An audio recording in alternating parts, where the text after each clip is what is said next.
Ne fogjon senki könnyelműen a húrok pengetéséhez. Nagy munkát vállal az magára, ki most kezébe lantot vesz. Ha nem tudsz mást, mint eldalolni saját fájdalmat, örömed, nincs rád szüksége a világnak. És azért a Szentvát félretett. Pusztában bújdosunk, mint hajdan népével Mózes bújdosott, s követte, melyet Isten küldte vezérül a lángoszlopot. Újabb időkben Isten ilyen lángoszlopoknak rendeli a költőket, hogy ők vezessék a népet Kánaán felé. Előre át, mind aki költő, a néppel tűzön vizen át. Átokre, aki elhajítja kezéből a nép zászlaját.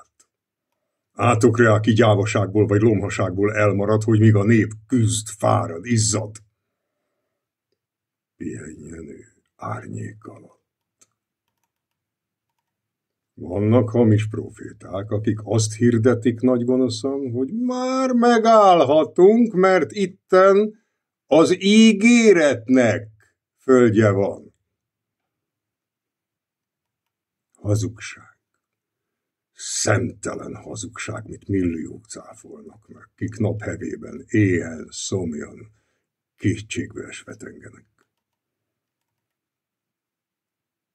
Ha majd a bőség kosarából mindenki egyaránt vehet, ha majd a jognak asztalánál mind egyaránt foglal helyet, ha majd a szellem napvilága ragyog minden házablakán, akkor mondhatjuk, hogy megálljunk.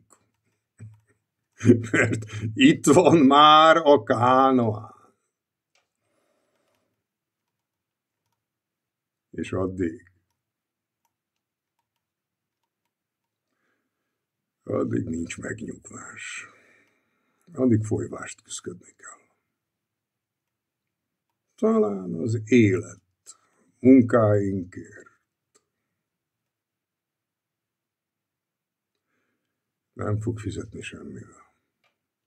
De a halál majd szemeinket szelíd látcsókkal zárja be, s virágkötéllel selyempárnán bocsát le a föld mélyébe.